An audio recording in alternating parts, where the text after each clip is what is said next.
বিসমিল্লাহির রহমানির রহিম। আসসালামু আলাইকুম এভরিওয়ান, ওয়েলকাম টু জুয়েল হোমি হল। অল ভিউয়ার সকলে কেমন আছেন? নিশ্চয়ই সবাই সুস্থ এবং ভালো আছেন। আজ একটি নতুন ভিডিও নিয়ে আলোচনা করব। ভিডিওটি হলো নাকের ঘায়ের ওষুধ। দেখেন এভরিওয়ান, এটি একটি ইম্পর্ট্যান্ট একটি ডিজিজ।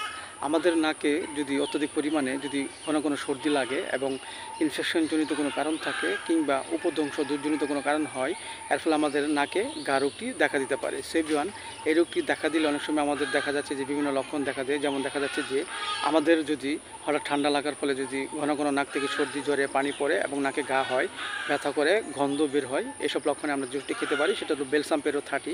আমরা 2 ফোঁটা করে সকাল বিকাল 2 বার সেবন করতে পারি। আবার দেখা যাচ্ছে যে এক বা উভয় নাকে যদি ঘা হয় এবং প্রচুর ব্যথা করে জ্বলে, এসব লক্ষণে আমরা যে ওষুধটি খেতে পারি সেটা হলো ল্যাকেন 30। আমরা 2 ফোঁটা করে সকাল বিকাল 2 বার সেবন করতে পারি। এবং দেখা যাচ্ছে যে নাকে ঘা হয়েছে এবং একটু স্পর্শ করলে চটচটে আটার মতো সাদা রস বের হয় এবং প্রচুর ব্যথা করে, এসব লক্ষণে আমরা যে ওষুধটি খেতে পারি সেটা হলো হাইড্রেস্টিস মাদার। আমরা 10 ফোঁটা করে সকাল বিকাল 2 বার সেবন করতে পারি। পাশাপাশি আমাদের হোমিওপ্যাথিক বায়োকেমিক বড়ি স্যালিসিয়া 6 4টিকে উপরে চিবিয়ে আমরা হালকা গরম কুসুম পানি সহ সকাল বিকাল 2 বার সেবন করতে পারি। এতে করে অনেক অংশে আমাদের নাকে যে ঘা রোগটি দেখা দিতে আস্তে আস্তে ভালো হয়ে যাবে এবং সুস্থ হতে ফিরে আসবে। সো এভরিওয়ান, ভিডিওটি ভালো লাগলে অবশ্যই আপনারা লাইক দিবেন, সাবস্ক্রাইব করবেন। সবাই ভালো থাকেন, সুন্দর থাকেন। Thank you so much.